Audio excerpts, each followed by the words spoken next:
আসসালামু আলাইকুম, আমি মোহাম্মদ রফিকুল ইসলাম। আজকে আমরা গাড়ির সাসপেনশন নিয়ে কথা বলবো।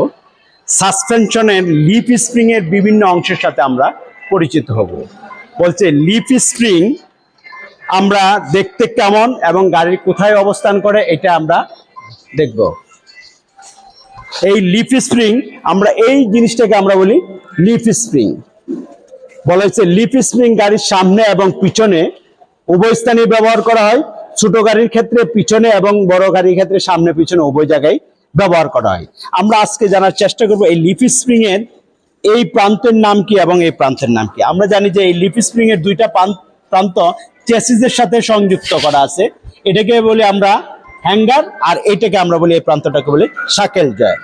বলছে হ্যাঙ্গার হলে ফিক্স থাকবে আর শাকেলটা একটু ঝুলন্ত অবস্থায় থাকবে।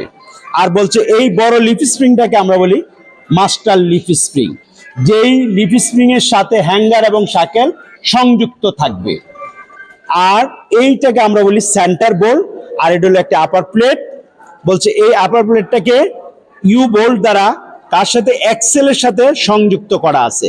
আর এইখানে আছে দুই প্রান্তে ক্লিপ। বলা হচ্ছে এই লিফ স্প্রিং এর কিছু কিছু সমস্যা হয়। বলছে সমস্যাগুলো কি কি হয়। বলছে এই বুশগুলা নষ্ট হয়ে যায়, এই বুশগুলা পরিবর্তন করে এই হ্যাঙ্গার এবং শাকেলের ভিতরে যে বোল্টগুলো আছে এই বোল্টগুলোর ভিতরে বুশ থাকে, বুশগুলো অনেক সময় ক্ষয় হয়ে নষ্ট হয়ে যায়, এগুলা পরিবর্তন করে দিতে হয়। এই আমরা জানি যে একটি সলিড লুব্রিক্যান্ট ব্যবহার করা হয় লিফ স্প্রিং এ।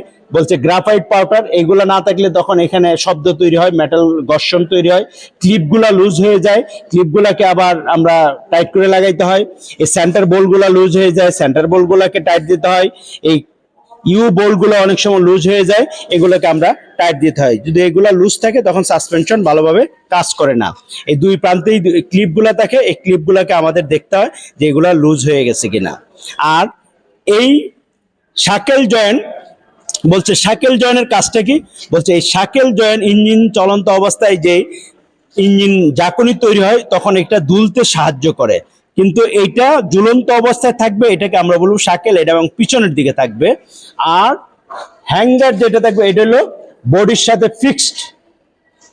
বলছে এটা কার সাথে যুক্ত থাকবে, ইঞ্জিনের চেসিসের সাথে। গাড়ির যে চেসিস থাকবে চেসিসের সাথে এই লিফ স্প্রিংটা সংযুক্ত থাকবে।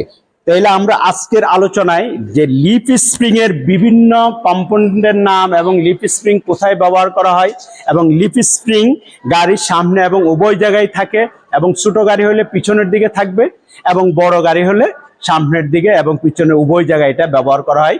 বড় গাড়ির ক্ষেত্রে একের অধিক লিফ স্প্রিং আমরা ব্যবহার করে থাকি। যত লিফ স্প্রিং বেশি ব্যবহার করা হবে ওই গাড়ি তত ঝাঁকুনি প্রবণতা রোধ করতে সক্ষম তত বেশি। বলছে যে এটা হালকা গাড়ি থাকবে এখানে লিফ স্প্রিং এর পাতির সংখ্যা কম থাকবে, আর ওয়েট গাড়ি হলে লিফ স্প্রিং এর পাতের সংখ্যা বেশি থাকবে। তাহলে আজকে আমরা একটি লিফ স্প্রিং এর ব্যবহার এবং তার কম্পোনেন্ট এবং তার অবস্থান সম্পর্কে জানতে পারলাম। ধন্যবাদ জানিয়ে সবাইকে আজকের আলোচনা আমরা এখানেই শেষ করলাম।